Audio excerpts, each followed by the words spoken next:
Hello all. In today's session we will talk about optimization algorithm. So the goal of optimization is to minimize the error. In the previous sessions we have gone through feed forward pass and also have learned about different types of errors when we have regression problem and when we have classification problem. So feed forward pass is feeding the input through the hidden layers and finally obtaining the output at the output layer, which is our predicted output, and this predicted output is compared with the true value and error is calculated. Till here we have done.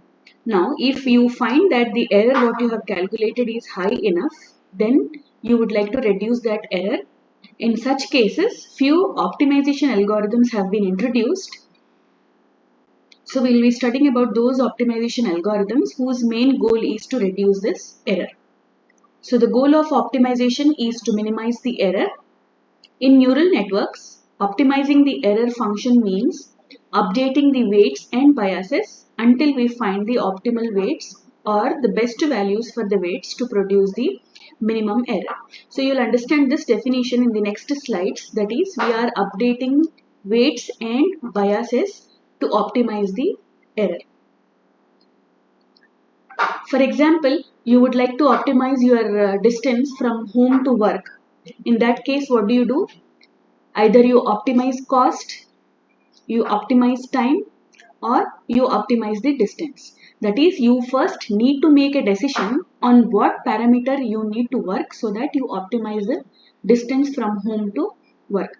If I go for optimization of the cost, then I would like to go to my workplace by walk. If I would like to optimize the time, I would like to go to my workplace in a cab. If it is a distance, then I'll take some other route which has shortest distance to reach the workplace. So these are all different optimization parameters. What does this slide means is, whenever you are trying to optimize an error, you first decide whether you need to optimize the weight or you need to optimize the bias so that your error gets reduced. Changing the parameters to minimize or maximize a value is called as optimization. Now let us look at the equation which is given here. This is simply nothing but y is a function of x with respect to w. So I write y as wx plus b. Here is talking about as bias value will be constant. We will consider this equation y is equal to wx, that is y is a function of x with respect to a parameter called as weight. That means y is known, x is known, b is known. The parameter which is not known to us is w. So we need to change these values unless we get minimum value of error. You can see a graph here, and why this graph is considered, that I'll tell you in the next slides.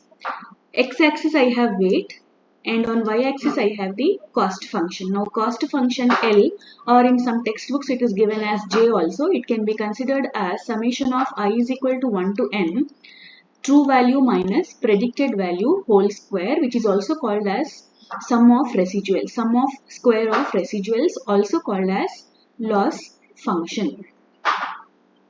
Now to reduce this loss function, I am concentrating on reducing the value of weight. Now in this graph, where is the error minimum?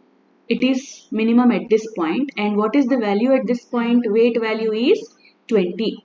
So you will take weight value as 20 and substitute in the equation so that your error gets as minimum as possible.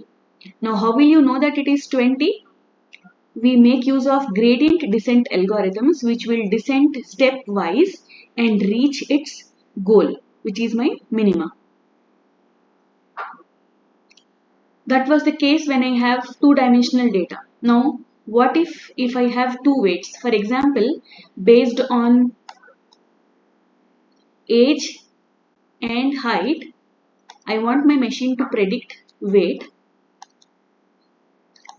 So age into W1 plus height into W2 plus bias will be my equation. That is nothing but y is equal to W1x1 plus W2x2 plus b. That is, here y is a function of two independent variables x1 and x2 with respect to the weights W1 and W2 respectively. So we get a earlier we had a two-dimensional graph where I had W and loss function. Here I will have a three-dimensional where I will have W1 and W2 as my weights, where I will find the minimum value of L. For what values of weight my loss function is minimum, that will be found here. So this is something three-dimensional representation of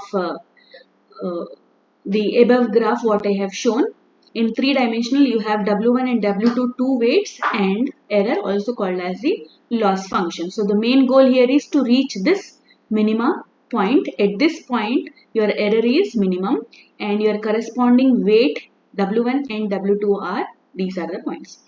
So gradient descent algorithm is an algorithm which is used to find this minima point of weight where your error is as minimum as possible.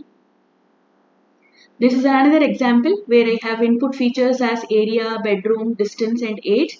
Based on these features, I would like my machine to predict the price of the house. So how many inputs do I have here? 1, 2, 3, 4. 4 inputs.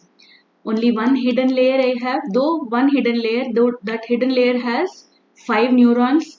So total of I'll have 20 weights here which need to be updated or which need to be changed to find the minimum L value. Not only this 20, I will have weights here also. So 5.